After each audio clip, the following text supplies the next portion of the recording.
BNS हम पढ़ रहे थे और जो है सेक्शन 7 तक हमने देख लिया था। अभी हमारा जो है सेक्शन 8 चलेगा। ठीक है, सेक्शन 8 आप खोलेंगे अपने बैरक में।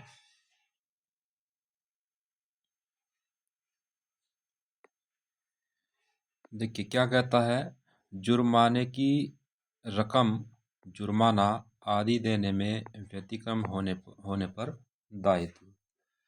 ठीक है, तो ये जो सेक्शन है कहता है कि जब कोर्ट ने किसी व्यक्ति को जुर्माना लगाया है, उस जुर्माने की रकम कैसे होगी, जुर्माने की वसूली कैसे होगी, ये सब चीज़ें बताता है। अब इसमें क्लोज 1 जो है वो क्या कहता है, देखिए, जहाँ वह राशि अभिव्यक्त नहीं है की गई है कि कितना जुर्माना हो सकेगा, वहाँ जुर्माने की रकम का उस जिसके लिए अपराधी दायी है वह असीमित है किंतु अत्यधिक नहीं होगी। ठीक है, तो कहने का मतलब ये है यहाँ पर कि बीएनएस में बहुत सारे ऐसे ऑफेंस हैं, उसमें सीधा सीधा लिखा है कि 5,000 रुपये तक का जुर्माना लग सकेगा, 10,000 रुपये तक का जुर्माना लग सकेगा। तो सीधा सीधा वहाँ पर अमाउंट खोल रखा है कि इतना जो है जुर्माना लग सकेगा। और बहुत सारे ऑफेंस ऐसे हैं जिसमें अमाउंट नहीं खोल रखा है कि इतना जुर्माना लगेगा। तो उस ऐसी दशा में कितना जुर्माना होगा, उसके लिए जो है सेक्शन 8 की उपधारा 1 काम करती है। और क्या कहती है ये, कि अगर किसी धारा में यह नहीं लिखा है कि अधिकतम कितना जुर्माना लगाया जा सकता है, तो जो है वहाँ पर जुर्माना क्या होगा, वो किसी भी राशि में हो सकता है, लेकिन वो असीमित नहीं होगा, इतना अत्यधिक नहीं होगा कि जो है क्या कहते हैं, जो अपराधी है उसको जुर्माने को भरते भरते अपना घर बेच दे, अपनी संपत्ति बेच दे, इतना भी अधिक नहीं होगा। ठीक है, तो यहाँ पर इतनी सी बात है, छोटी सी बात है कि जहाँ कहीं भी बीएनएस में जुर्माने के अमाउंट नहीं लिखा है, ठीक है, और जुर्माना लिखा हुआ है कि 10 साल की सज़ा और जुर्माना, इस तरह से लिखा हुआ है किसी भी ऑफेंस में, तो वहाँ पर जो जुर्माने की रकम होगी वो अधिकतम कितनी भी हो सकती है, वो असीमित है, लेकिन इतनी भी नहीं हो सकती है, इतनी अत्यधिक भी नहीं हो सकती है कि वहाँ पर अपराधी की हैसियत से वो बाहर हो जाए। ठीक है, वो अपराध की गंभीरता से जो है जज साहब वहाँ पर जो है जुर्माना लगाते हैं, लेकिन इतना अत्यधिक भी ना लगाएंगे वो कि वो उसको अपनी संपत्ति बेचनी पड़े, घर बार खेत मकान ये सब बेच करके जुर्माना भरना पड़े, जिससे वो बर्बाद हो जाए। तो ऐसा भी वो नहीं करेंगे। ठीक है, उसके बाद चलते हैं हम उपधारा 2 की तरफ। उपधारा 2 क्या कहती है? उपधारा 2 कहती है कि किसी अपराध के प्रत्येक मामले में, पहला पॉइंट है कि जो कारावास के साथ जुर्माने से भी दंडनीय है, जिसमें अपराधी कारावास सहित या रहित जुर्माने से दंडाधिष्ट हुआ है। आगे बी पॉइंट है, जो कारावास या जुर्माने या केवल जुर्माने से दंडनीय है, जिसमें अपराधी जुर्माने से दंडाधिष्ट हुआ है। और आगे लिखा है कि वह न्यायालय जो ऐसे अपराधी को दंडाधिष्ट करेगा सक्षम होगा कि दंडादेश द्वारा यह निर्देश दे कि जुर्माना देने में व्यतिक्रम होने की दशा में अपराधी किसी आमुख अवधि के लिए कारावास भोगेगा, जो कारावास उस अन्य कारावास के अतिरिक्त होगा। ठीक है, अतिरिक्त होगा जिसके लिए वह दंडाधिष्ट हुआ है या जिसके लिए वह दंडादेश के लघुकरण के अधीन दायी हो सकेगा। तो इसको समझिए, ये क्या कह रहा है, इस उपधारा में ये बताया गया है कि जुर्माना ना भरने पर उसको अतिरिक्त कारावास दिया जा सकता है। ठीक है, अब मान लीजिए ए है, एक व्यक्ति ए है, एक व्यक्ति ए है और उस पर मान लीजिए चोरी का अपराध दोष सिद्ध हो जाता है।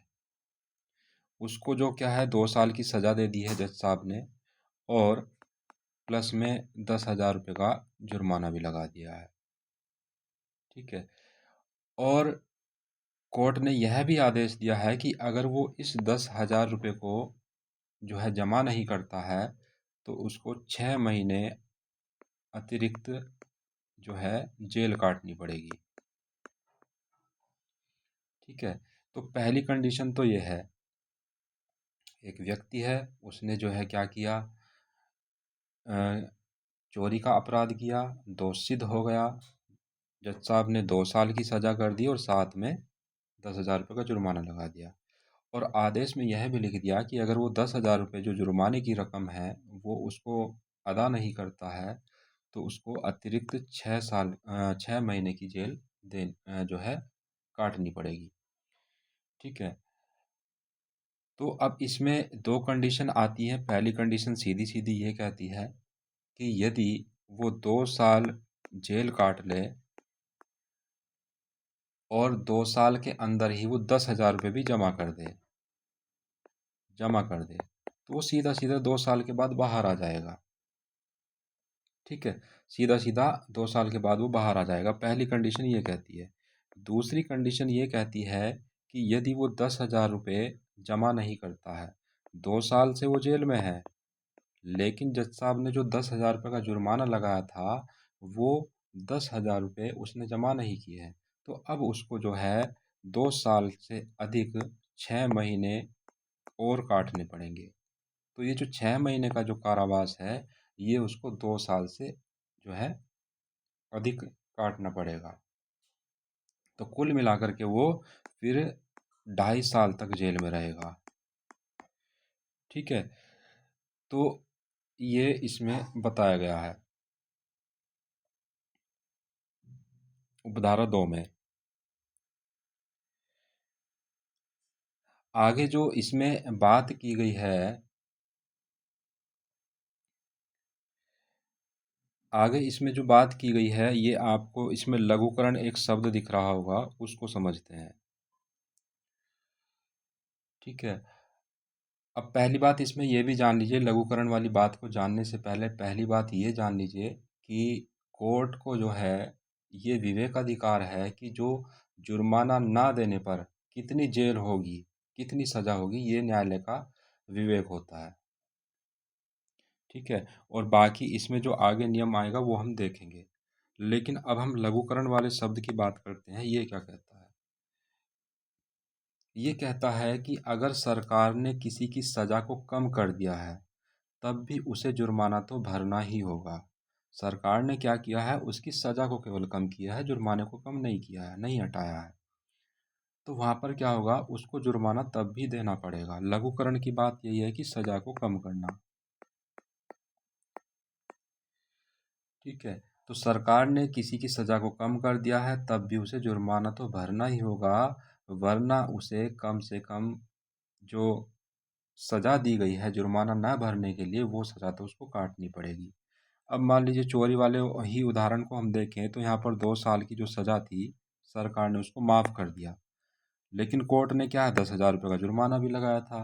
अब जुर्माना जो है उसने नहीं अदा किया तो उसको जुर्माना ना अदा करने के लिए 6 महीने का कारावास उसको फिर भी काटना पड़ेगा। ठीक है। तो यहाँ पर जुर्माना अदा ना करने के लिए जो अतिरिक्त कारावास दिया गया है उसको लघुकरण नहीं किया सरकार ने। तो यहाँ पर केवल जो मूल उसको दंडादेश मिला था वो ही जो है माफ़ किया है। तो ये लघुकरण की बात यही है, इसमें लिखा है कि जिसके लिए वह किसी दंडादेश के लघुकरण के अधीन दायी हो सकेगा। ठीक है।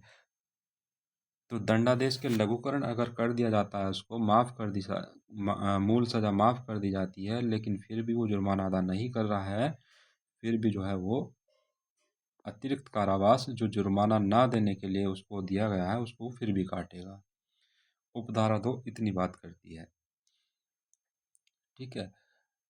उपधारा 2 जो है वो यही कहना चाह रही है कि कोई भी अपराधी है जुर्माने को हल्के में ना ले। ठीक है। अगर हल्के में लेगा, पैसा नहीं देता है तो उसको अतिरिक्त समय जेल में बिताना पड़ेगा, उसका जेल का समय बढ़ा दिया जाएगा। चलिए आगे चलते हैं उपधारा 3 की तरफ, इसको देखते हैं। उपधारा 3 क्या कहती है? यदि अपराध कारावास के साथ जुर्माने से भी दंडनीय है तो वह अवधि जिसके लिए जुर्माना देने में व्यतिक्रम होने की दशा में न्यायालय अपराधी को कारावासित करने का निर्देश दे। कारावास की उस अवधि की 1/4 से अधिक नहीं होगी जो उस अपराध के लिए अधिकतम नियत है। ठीक है। तो अभी हमने ऊपर बात की थी कि अतिरिक्त कारावास जो दिया जाएगा वो जज के विवेक पर निर्भर करता है कि वो कितनी उसको अतिरिक्त कारावास दे। ठीक है। अब ये उसी को आगे बढ़ा रहा है, उसी बात को ये आगे बढ़ा रहा है। ये क्या कह रहा है कि जुर्माना न भरने पर एक मुजरिम को अनिश्चित काल के लिए जेल में नहीं रखा जा सकता। उसके लिए एक ऊपरी सीमा एक तय की गई है और यह कहता है कि जब इसमें आपको ये याद रखना है कि यदि अपराध कारावास के साथ जुर्माने से भी दंडनीय हो। ठीक है। तो जब किसी को जो है सजा दी जाती है तो उसमें देखिए क्या होता है। एक तो होता है जेल या जुर्माना। ठीक है। इसका मतलब होता है या तो जेल में रहेगा या जुर्माना अदा करेगा, या अगर बीच में या शब्द लिखा है। और एक होता है जेल और जुर्माना। तो यहाँ पर और शब्द लिखा है तो ये और वाले पनिशमेंट की बात कर रहा है। ठीक है। और एक होता है केवल जुर्माना होता है, केवल जुर्माना होता है तो वो एक अलग ऑफेंस है। लेकिन यहाँ पर जो बात हो रही है वो ये वाली बात हो रही है जेल और जुर्माना, यानी कि कारावास के साथ जुर्माने का प्रावधान जिस अपराध में है उसकी ये बात कर रहा है। अब कह क्या रहा है ये कह रहा है कि जुर्माने के बदले अगर कोई व्यक्ति को जेल में रखा जाना है तो वो उस अपराध की सज़ा के अधिकतम 1/4 से ज़्यादा उसको सज़ा नहीं दे सकता। अब इसके लिए आपको फिर से एक उदाहरण बताते हैं।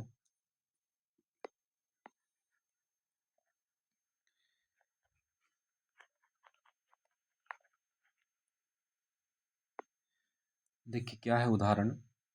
मान लीजिए एक व्यक्ति ए है और ए ने एक ऐसा अपराध कर दिया जिसकी सज़ा अधिकतम 4 साल है। अधिकतम उसको 4 साल है। अधिकतम उसको 4 साल तक जो है जेल में रखा जा सकता है। अब कोर्ट ने क्या किया, उसको 2 साल की सज़ा दी। अधिकतम 4 साल है लेकिन कोर्ट ने उसको 2 साल की सज़ा कर दी और प्लस 5,000 रुपये का जुर्माना भी लगा दिया। 5,000 रुपये का जुर्माना भी लगा दिया। ठीक है। अब यहाँ पर क्या है, अगर ए जुर्माना नहीं भरता है 2,000 रुपये का, ओ सॉरी 5,000 रुपये का जुर्माना नहीं भरता है तो उसको अतिरिक्त कारावास जज दे सकता है। अब ये जो अतिरिक्त कारावास देगा वो मैक्सिमम कितना दे सकता है। तो मूल सज़ा जो है उस अपराध के लिए 4 साल थी। अब 4 साल का 1/4 अगर हम निकालें तो वो 1 साल आ जाता है। ठीक है। तो 4 साल अधिकतम कितनी दी जा सकती थी, 4 साल दी जा सकती थी, लेकिन दी कितनी थी, 2 साल दी थी। और इस 2 साल से काउंट नहीं होगा, काउंट होगा 4 साल से जिसमें अधिकतम दी जा सकती थी। तो इस बात को यहाँ पर बताया गया है और यहाँ से प्रश्न पूछा जाता है। ये 1/4 इसको आप अंडरलाइन भी कर लेंगे। तो जब कारावास और जुर्माना का अपराध है, ऐसा अपराध है जिसमें कारावास के साथ जुर्माना लगाया जा सकता है। ठीक है।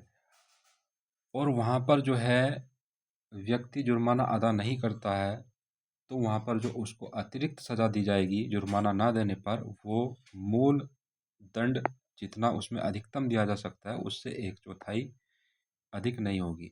तो उदाहरण में आपको 2 साल बताए थे कि 2 साल की सज़ा दी है जज साहब ने, 5,000 का जुर्माना लगाया है, जुर्माना अदा नहीं कर रहा है तो अधिकतम 1/4 यानी कि 1 साल और उसको सज़ा दी जाएगी। तो कुल मिलाकर के उसकी 3 सज़ा हो जाएगी।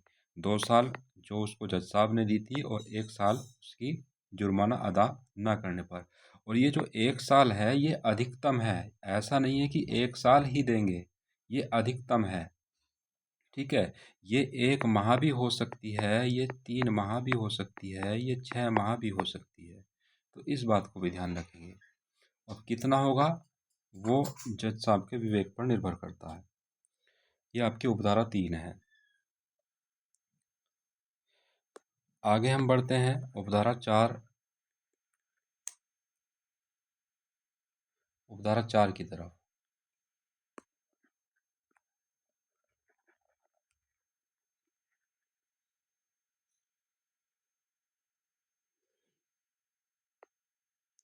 उपधारा 4 क्या कहती है?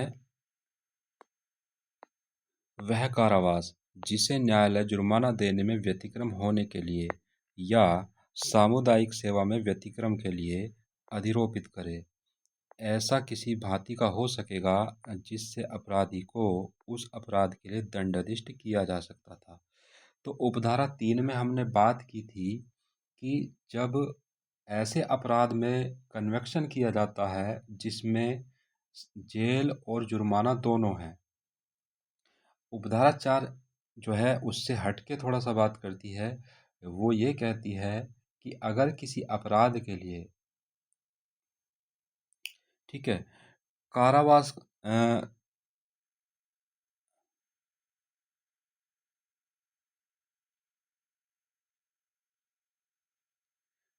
हाँ, कहती है ये धारा कि अगर किसी अपराध के लिए जो है कठोर सजा का प्रावधान है।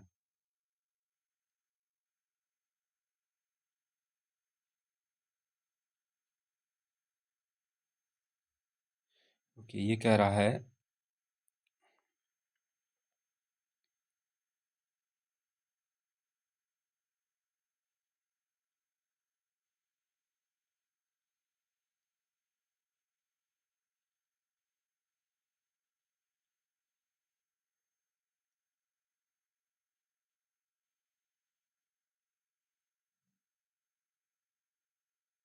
हाँ, देखिए ये क्या कह रहा है, ये कह रहा है कि अगर किसी अपराध के लिए कानून में कठोर सजा का प्रावधान है, तो जुर्माना न भरने पर जज उसे कठोर कारावास की सजा दे सकता है, ठीक है? और अगर अपराध केवल साधारण सजा वाला है, तो जुर्माना न भरने पर जेल भी साधारण होगी। तो ये इसमें ही कहना चाह रहा है, ठीक है?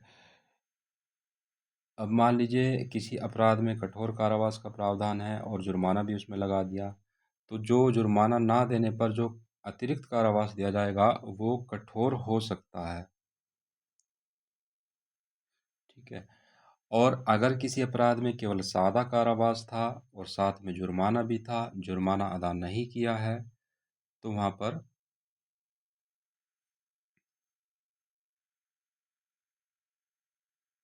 जो अतिरिक्त कारावास होगा वो भी सादा हो सकता है,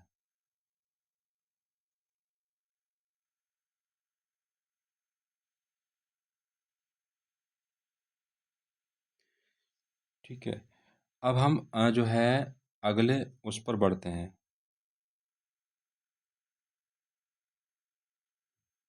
उपधारा 5 की तरफ।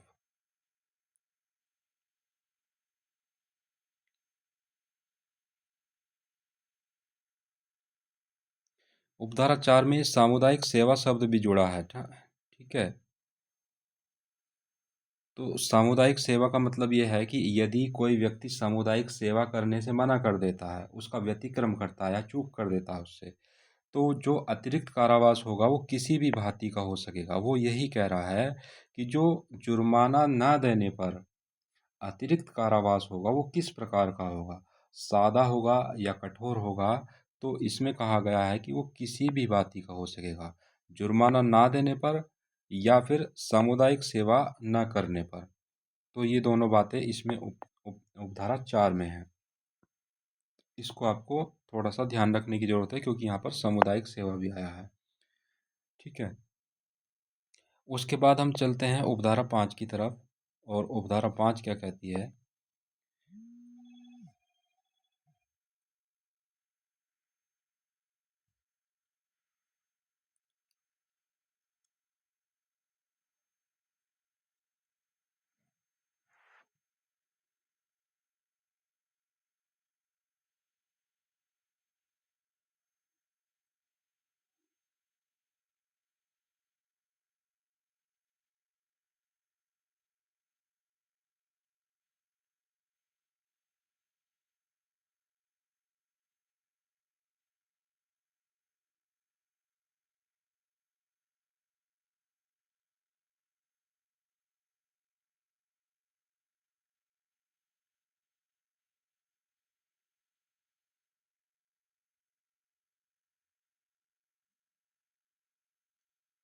चलिए, हम लोग जो है उपधारा 5 की बात कर रहे थे। उपधारा 5 क्या कहती है?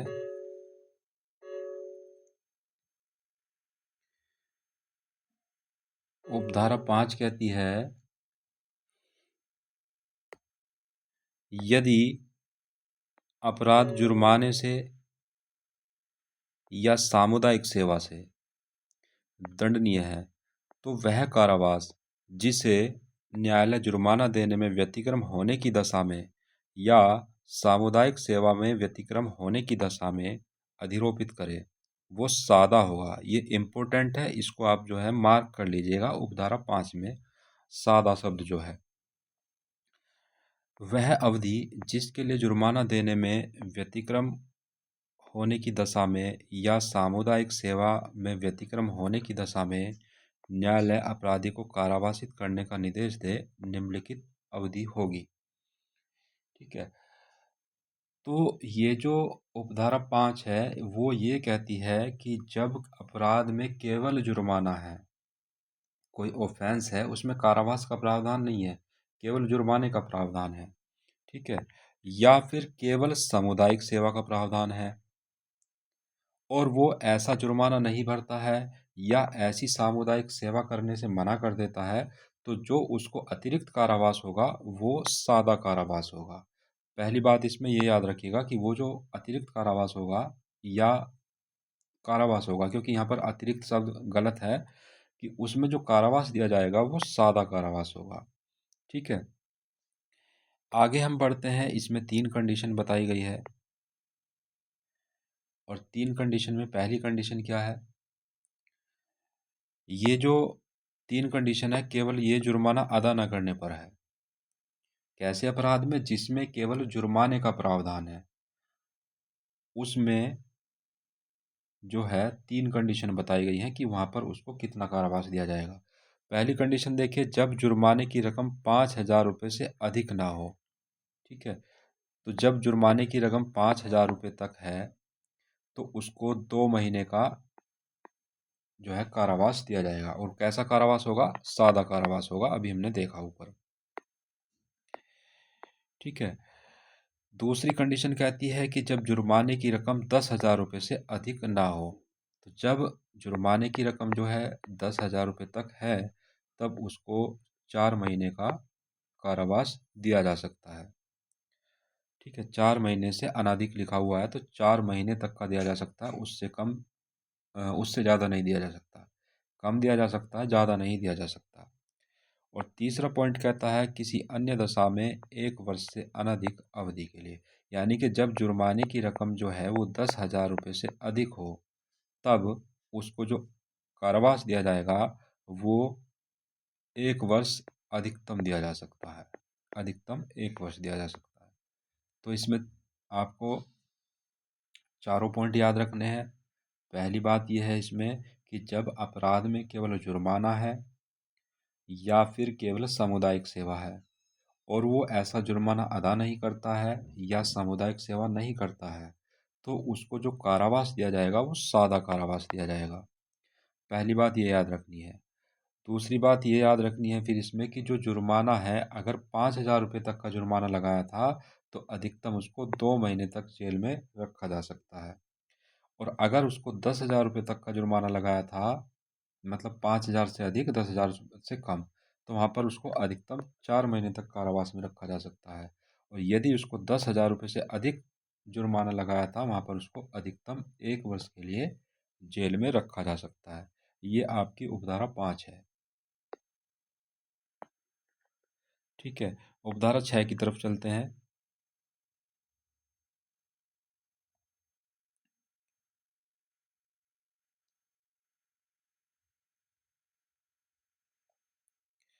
उपधारा 6 क्या कहती है? ये 2 पार्ट में है आपकी उपधारा 6। पहला पार्ट देखिए क्या कहता है। जुर्माना देने में व्यतिक्रम होने की दशा में अधिरोपित कारावास तब समाप्त हो जाएगा जब वह जुर्माना या तो चुका दिया या विधि की प्रक्रिया द्वारा उद्ग्रहित कर लिया जाए। ठीक है। तो सीधा सीधा ये कह रहा है इसमें कि जैसे ही जुर्माना भर दिया जाता है ठीक है? या फिर विधि की प्रक्रिया द्वारा जब्त कर लिया जाता है या वसूल लिया जाता है। जिस अपराध में जुर्माना लगाया है कोर्ट ने, जैसे ही वो जुर्माना अदा कर दिया है या फिर विधि की उचित प्रक्रिया द्वारा उसको जो है वसूल लिया गया है, तो वैसे ही जो है वो उसका अतिरिक्त कारावास खत्म हो जाएगा। मान लीजिए 6 महीने के लिए जो है अतिरिक्त कारावास मिला था, ठीक है? कोर्ट ने क्या किया, 2 साल का उसको सज़ा दिया और उसको 5,000 रुपये का जुर्माना लगाया। 5,000 का जुर्माना लगाया और लिख दिया कि जुर्माना अदा नहीं करेगा तो उसको 6 महीने का अतिरिक्त कारावास दिया जाएगा। अब वो क्या कर रहा है, उसकी 2 साल पूरी हो गई है, जेल में उसने काट ली लेकिन उसने जुर्माना अदा नहीं किया। तो यहाँ पर उसका 6 महीने का अतिरिक्त कारावास वो शुरू हो जाएगा।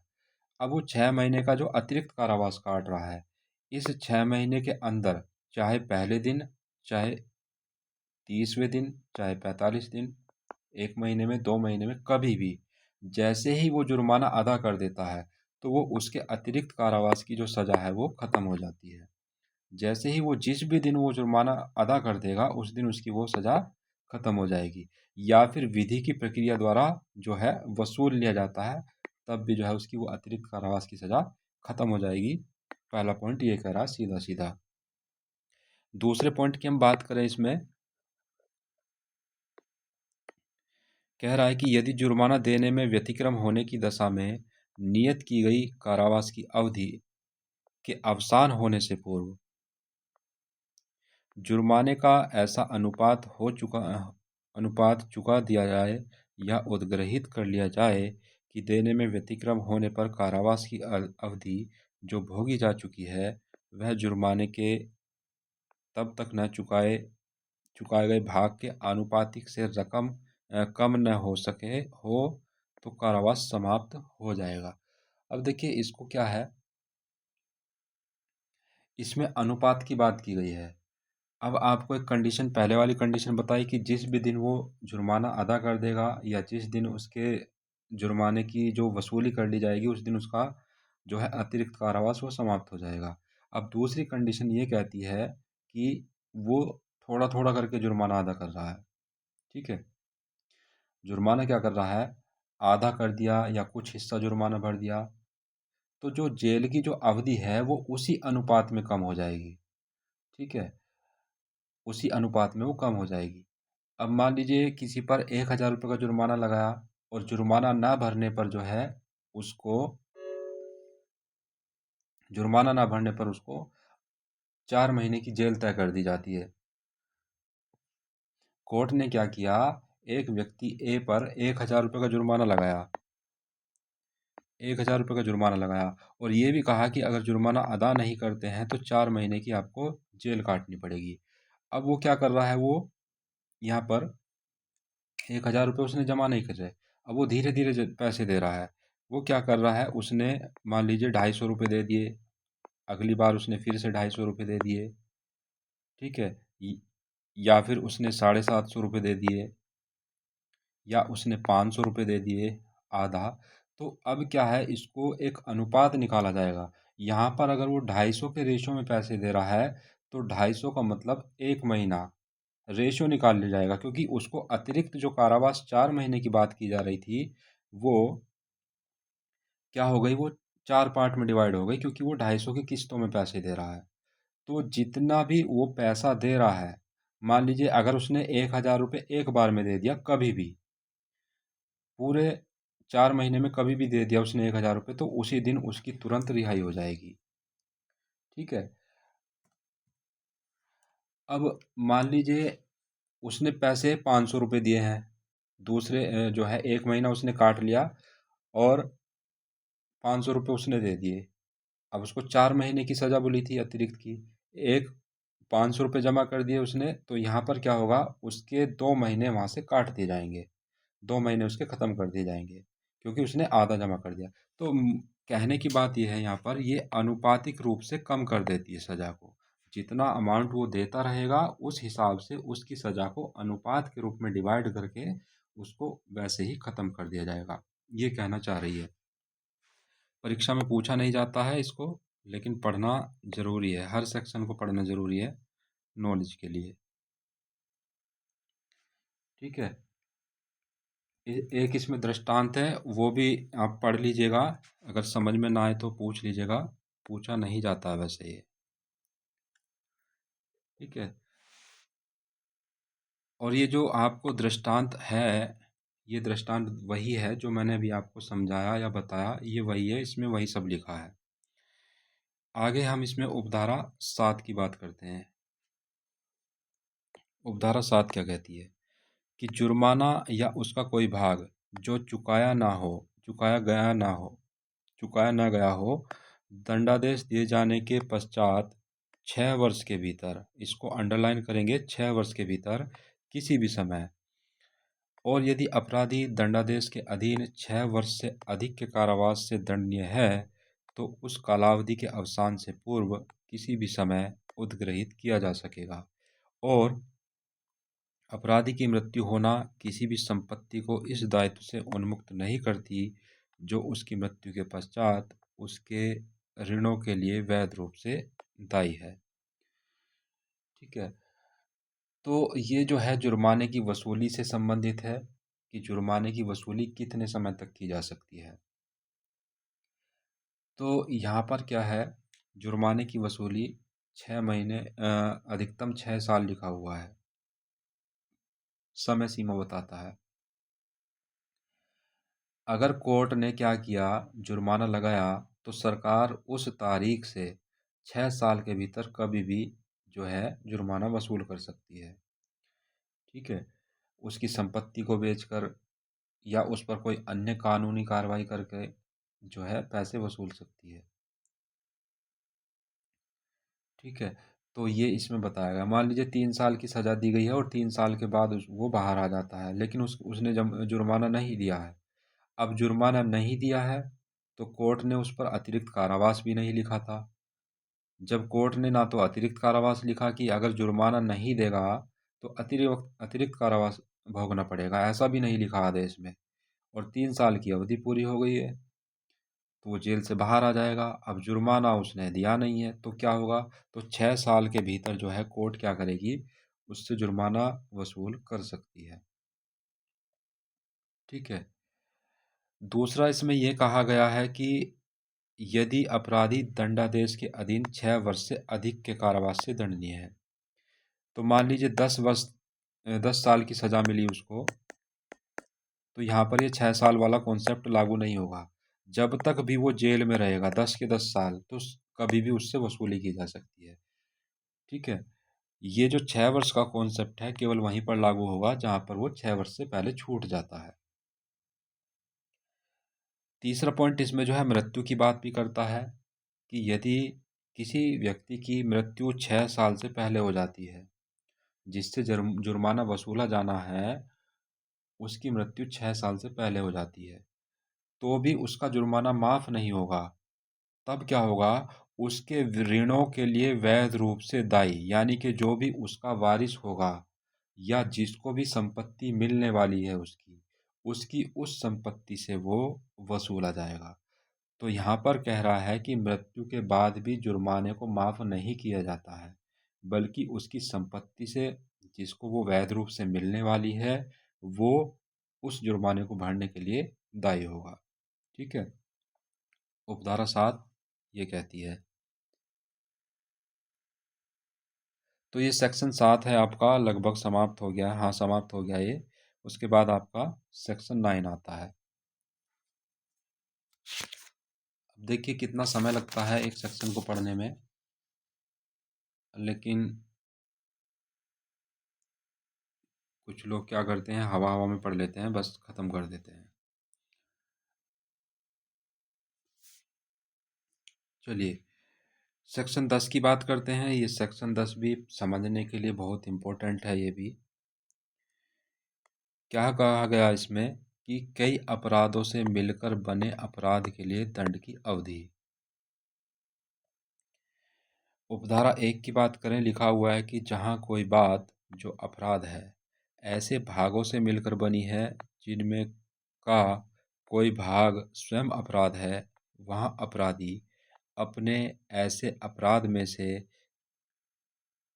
एक से अधिक के दंड से तब तक दंडित नहीं किया जाएगा जब तक कि ऐसा अभिव्यक्त रूप से उपबंधित ना हो। ठीक है।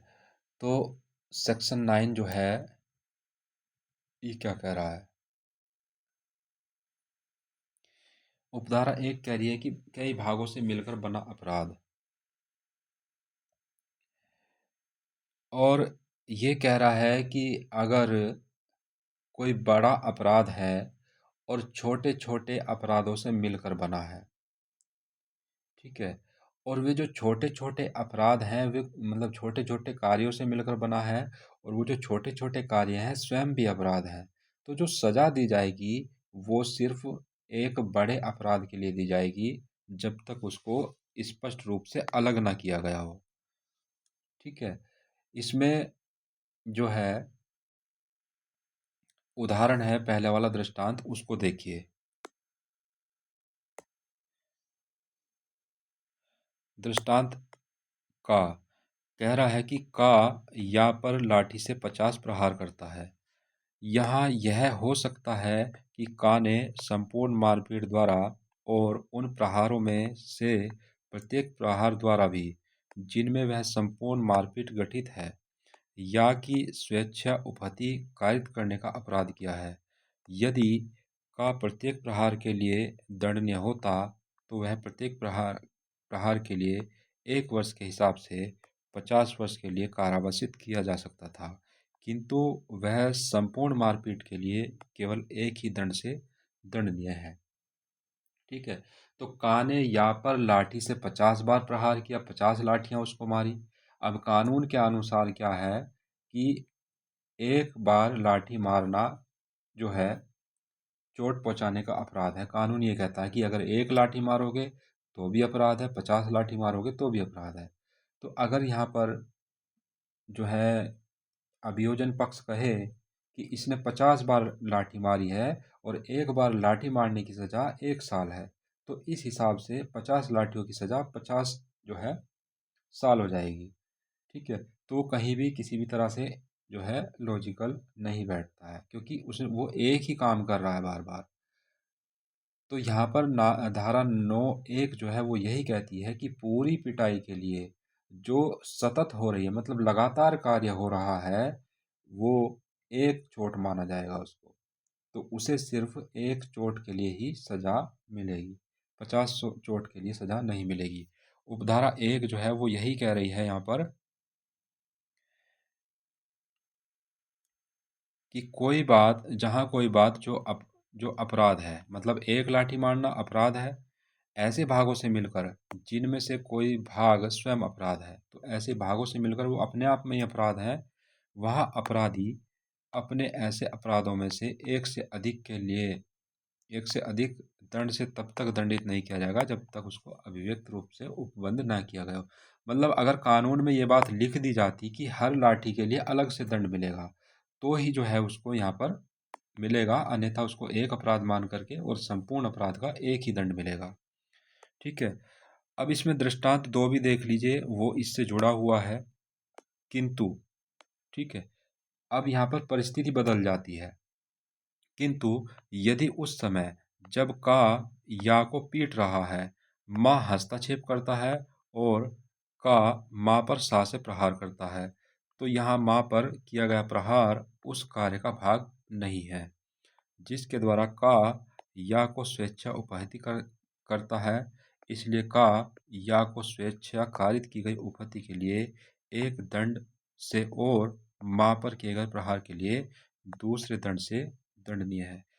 तो दूसरे दृष्टांत में स्थिति बदल रही है कि का जो है वो या को पीट रहा था लाठी से, बीच में जो है तीसरा व्यक्ति आ जाता है बीच बचाव करने, और का जो है अब वो उस तीसरे व्यक्ति को भी पीटने लगता है। ठीक है। यहाँ पर तीसरे व्यक्ति को भी जो है पीटने लगता है। अब जब तीसरे व्यक्ति को वो पीट रहा है तो यहाँ पर वो उस पिटाई का हिस्सा नहीं आएगा। ठीक है। जो 50 लाठी एक व्यक्ति को मार रहा था उस काम से हट करके ये दूसरा अपराध हो जाएगा। दूसरा काम हो जाएगा। ये एक स्वतंत्र इरादा है, जानबूझ के दूसरे व्यक्ति को पीटने लगा वो। ठीक है? तो यहाँ पर अब उसको जो है दोनों व्यक्तियों को पीटने के लिए अलग-अलग सज़ा मिलेगी। का को पीटा उसने, उसकी अलग सज़ा मिलेगी, और उसने गा को पीटा, उसके लिए उसको अलग सज़ा मिलेगी। दूसरा दृष्टांत ये कहता है। ठीक है? अब चलते हैं हम इसकी उपधारा 2 की तरफ। उपधारा 2, जहाँ कोई बात अपराधों को परिभाषित या दंडित करने वाली तत्समय प्रवर्त किसी विधि की दो या अधिक पृथक परिभाषाओं में आने वाला अपराध है, या कई कार्य जिनमें से स्वयं एक से या स्वयं एकाधिक से अपराध घटित होता है, मिलकर भिन्न अपराध करते हैं। ठीक है? वहाँ अपराधी को उससे गुरुतर दंड से दंडित नहीं किया जाएगा, जो ऐसे अपराध में से किसी भी एक के लिए वह न्यायालय जो उसका विचारण करता है उसे दे सकता है। तो इसको देखिए उदाहरण से समझते हैं ये क्या कहना चाह रहा है।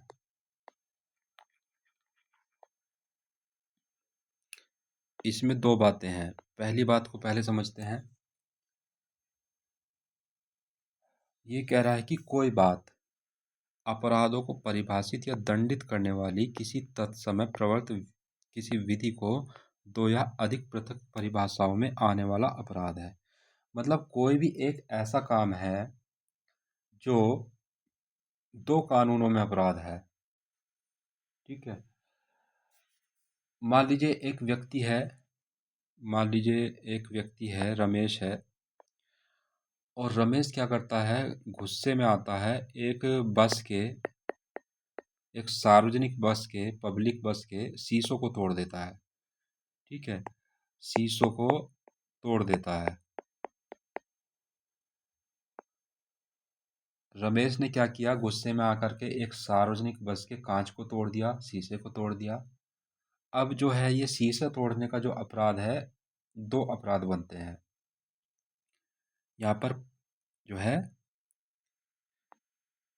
दो अपराध बनते हैं। एक पहला अपराध है उसने मिसचीफ किया, शरारत की, और दूसरा अपराध उसने सार्वजनिक संपत्ति को नुकसान पहुंचाया।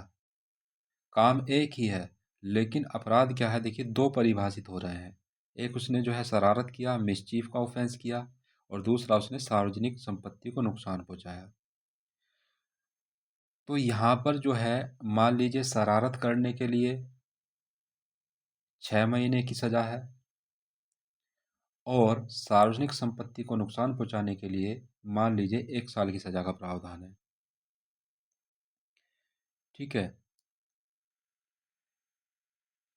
तो यहाँ पर जो दो एक जो होगी वो क्या कह रही है, वो ये कह रही है कि जब रमेश को सज़ा देते समय अदालत जो है रमेश को सज़ा देते समय इस बात से बाध्य होगी कि इनमें से किसी भी एक अपराध की सीमा से ऊपर ना जाए। ठीक है? उसने मिसचीफ किया, 6 महीने की सज़ा मिल सकती है, और उसने सार्वजनिक संपत्ति को तोड़ा तो उसको 1 साल की सज़ा मिल सकती है। तो यहाँ पर जो ये कह रहा है कि उसको गुरुतर दंड से दंडित नहीं किया जाएगा, यहाँ पर जो लिखा हुआ है, जो ऐसे अपराध में से किसी भी एक के लिए वह न्यायालय जो उसका विचारण करता है। तो यहाँ पर अगर वो किसी भी सज़ा के लिए दायी होगा, तो वो कोर्ट के ऊपर डिपेंड करेगा कि कोर्ट जो है उसको किस सज़ा के लिए दायी कर रहा है। ठीक है? अब यहाँ पर अगर जज साहब 1 साल, देखिए मैक्सिमम सज़ा 1 साल है यहाँ पर। अब यहाँ पर जज साहब जो है 1 साल से ऊपर का अगर दंड देते हैं तो वो यहाँ पर इल्लीगल हो जाएगा। ठीक है? क्योंकि यहाँ पर 2 अपराध थे। एक अपराध 6 महीने का था और एक अपराध वो 1 साल का था। अगर 6 महीने वाले अपराध से ऊपर जाते हैं जज साहब, यानी कि 7 महीने का यदि उसको दंड दे दिया तो वो इल्लीगल नहीं होगा, क्योंकि वो अभी दूसरे अपराध की श्रेणी में आ रहा है। 1 साल वाले अपराध की श्रेणी में अभी भी आ रहा है। इससे क्रॉस तो हो गया, वो 6 महीने से क्रॉस तो हो गया, लेकिन 1 साल वाले से क्रॉस नहीं हुआ है, तो वो इलीगल नहीं होगा। लेकिन अगर वो 1 साल से ऊपर अगर क्रॉस कर दें, 1 साल 1 महीने की अगर सज़ा दे दें, तो वो ऐसा नहीं कर सकते हैं, वो इसके लिए बाउंड हो जाते हैं। ठीक है, तो ये जो है न्यायाधीश को बाउंड करती है कि गुरुतर दंड से दंडित नहीं किया जाएगा। मतलब अगर ऐसा ऑफेंस है जो दो ऑफेंस बना रहा है, ऐसा कोई कार्य है, ऐसा कोई एक्ट है जो दो ऑफेंस बना रहा है, वहाँ पर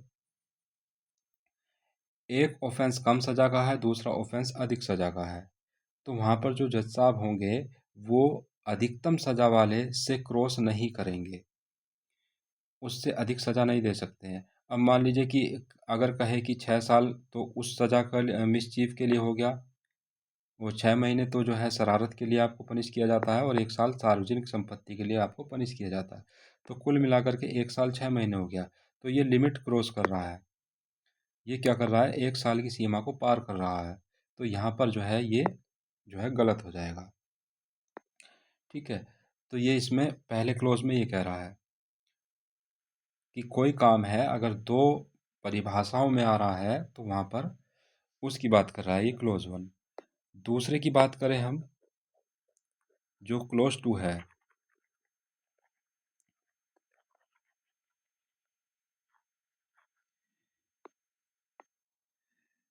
कई कार्य जिनमें से स्वयं एक से या स्वयं एकाधिक से अपराध घटित होता है मिलकर भिन्न अपराध गठित करते हैं। ठीक है, ये जो बात कर रहा है ये ऐसे अपराध की बात कर रहा है जो छोटे छोटे कामों से मिलकर बन रहा है। मिलावटी अपराध इसको आप कह सकते हैं। इसको भी एक उदाहरण से समझेंगे। मान लीजिए एक लड़का है, मोहन नाम है उसका, मोहन, और ये एक घर में जाता है। घर में ताला लगा हुआ है, तो पहला वो क्या करता है, उसको ताले को तोड़ देता है।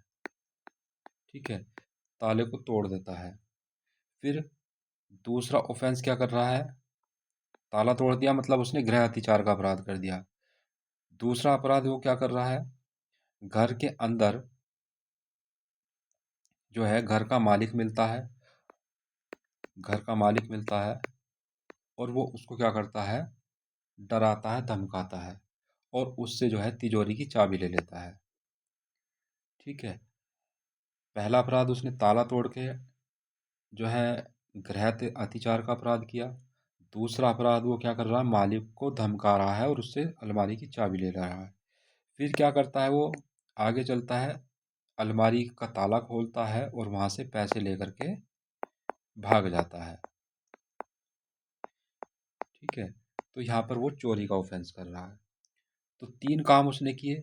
पहला उसने क्या किया, ताला तोड़ा, यानी कि गृह अतिचार किया। दूसरा काम उसने मालिक को धमकाया, यानी कि आपराधिक धमकी दी। और तीसरा वो पैसे लेकर के भाग गया, यानी कि उसने चोरी की। ठीक है, तो अब ये तीनों ऑफेंस को अगर मिलाया जाए तो ये एक अपराध बनता है जिसको हम लूट बोलते हैं। क्या किया उसने, लूट की है। तीनों कार्यों से मिलकर एक नया अपराध बना। इसमें शब्द लिखा भी है, भिन्न अपराध गठित करते हैं।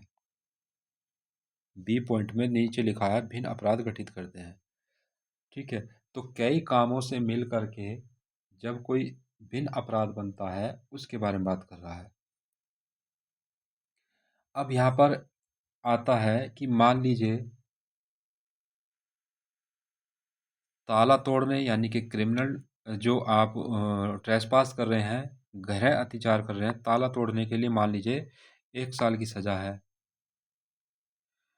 मालिक को धमकाना यानी कि आपराधिक धमकी देने के लिए 2 साल की सजा है। और यहाँ पर जो चोरी करके भाग रहा है, मान लीजिए चोरी की सजा 3 साल है। ठीक है, तो कुल मिलाकर के 6 साल हो जाता है। लेकिन जो ये सेक्शन है, सेक्शन 9 है, और सेक्शन 9 में जो दूसरा पॉइंट है वो इसी बात को कह रहा है, जो गुरुत्तर दंड है, गुरुत्तर दंड से अधिक उसकी सीमा नहीं लांघी जाएगी। तो जज साहब यहाँ पर जो है 1 साल की जो है आपराधिक अतिचार और 2 साल का जो है आपराधिक धमकी और 3 साल चोरी, तो कुल मिलाकर के 6 साल होता है। तो यहाँ पर जज साहब 6 साल की सज़ा नहीं दे सकते हैं, ठीक है? क्यों नहीं दे सकते हैं? क्योंकि जो गुरुतर दंड है यहाँ पर 3 साल चोरी के लिए, उससे वो ऊपर चला जाएगा, उससे ऊपर चला जाएगा। वो 3 साल की सीमा उनकी बंधी हुई है कि वो उससे ऊपर नहीं दे सकते हैं। ठीक है। अब यहाँ पर लूट की बात की जाए तो वहाँ पर उसका लूट का विचारण जो भी मजिस्ट्रेट करेगा वो आगे लूट के ऑफेंस को ट्रायल करते हुए वहाँ पर वो अधिक सज़ा दे सकते हैं। लेकिन जहाँ पर ये इस तरह के अपराध हो रहे हैं, कई अपराधों से मिलकर एक भिन्न अपराध बन रहा है, वहाँ पर जो गुरुतर दंड है, जो अधिकतम दंड दिया जा सकता है, उसकी सीमा को वो पार नहीं करेगा। यही इसमें जो है बताया गया है। ठीक है, तो ये आपकी सेक्शन 9 क्लोज 2 है। दृष्टांत आपको बता दिए इसमें भी दोनों।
चलिए सेक्शन 10 की तरफ चलते हैं और ये छोटा सा सेक्शन है, इसको भी कर लेते हैं।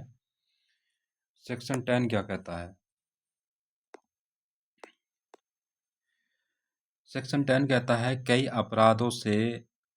अपराधों में से एक के दोषी व्यक्ति के लिए दंड, जबकि निर्णय में यह कथित है कि यह संदेह है कि वह किस अपराध का दोषी है।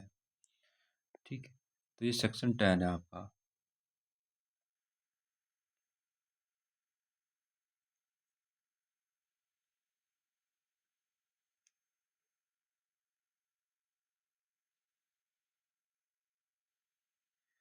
इसमें कहा गया है कि उन सब मामलों में जिनमें यह निर्णय दिया जाता है कि कोई व्यक्ति उस निर्माण में विनिर्दिष्ट कई अपराधों में से एक अपराध का दोषी है, किंतु यह संदेहपूर्ण है कि वह उन अपराधों में से किस अपराध का दोषी है।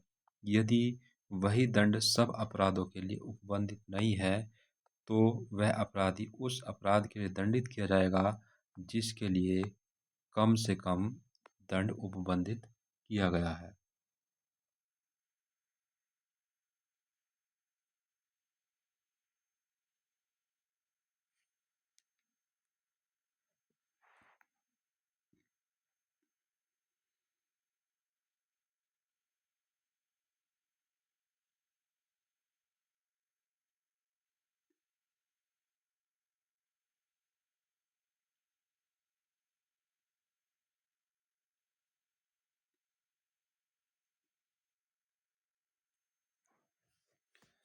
तो सेक्शन 10 की बात अगर हम करें तो ये क्या कह रहा है कि जब ऐसे अपराध के लिए किसी व्यक्ति को दंडित किया जाता है जिसमें कई सारे अपराध हैं, उदाहरण से समझें कि कोर्ट में कोई ऐसा मामला आता है कोर्ट में कोई ऐसा मामला आता है जिसमें एक से अधिक अपराध प्रतीत हो रहे हैं, एक से अधिक अपराध प्रतीत हो रहे हैं। ठीक है, मान लीजिए चोरी और छल दो अपराध उसमें प्रतीत हो रहे हैं। अब सबूतों के आधार पर ये तो पता चल रहा है कि ऑफेंस हुआ है, अपराध हुआ है, ऑफेंस हुआ है। सबूतों के आधार पर ये तो पता चल रहा है कि ऑफेंस हुआ है, लेकिन ये नहीं पता चल रहा है कि कौन सा ऑफेंस हुआ है, चोरी हुआ है या छल हुआ है, ये नहीं पता चल रहा। लेकिन ये पता चल रहा है कि हाँ अपराध हुआ है। तो ऐसी दशा में सेक्शन 10 काम करता है कि जब संदेह हो, ठीक है, जब संदेह हो तब क्या क्या किया जाएगा। अब मान लीजिए कि चोरी के लिए 1 साल की सज़ा का प्रावधान है। ये उदाहरण के रूप में आपको बता रहे हैं। मान लीजिए 1 साल की सज़ा का प्रावधान है और छल के लिए 3 साल की सज़ा का प्रावधान है। ठीक है? तो कानून कहता है, सेक्शन 9 कहता है कि अपराधी को उस अपराध के लिए दंडित किया जाएगा जिसमें कम से कम सज़ा का प्रावधान है। तो यहाँ पर कम किसमें है? चोरी के अपराध में। यहाँ पर उसको जो है चोरी के लिए यानी कि 1 साल का दंड दिया जाएगा। ठीक है? तो इसमें यही है कि जहाँ पर संदेह हो, संदेह स्थिति जो है संदेहपूर्ण हो कि अपराध तो हुआ है, लेकिन कौन-सा अपराध हुआ है ये नहीं पता चल रहा है, तो उस अपराध में जो दंड दिया जाएगा वो कम से कम, जिसमें सज़ा का जो है कम से कम प्रावधान है वहाँ पर, उसके लिए उसको दंडित किया जाएगा। ठीक है? इसी को जो है कहते हैं कि संदेह का लाभ अपराधी को मिलना चाहिए। मतलब सेक्शन 10 जो है इस सिद्धांत पर काम करती है कि संदेह का लाभ जो है अपराधी को मिलना चाहिए। तो आज की क्लास में हम इतना ही रखते हैं और नेक्स्ट क्लास में हम सेक्शन 11 से शुरू करेंगे।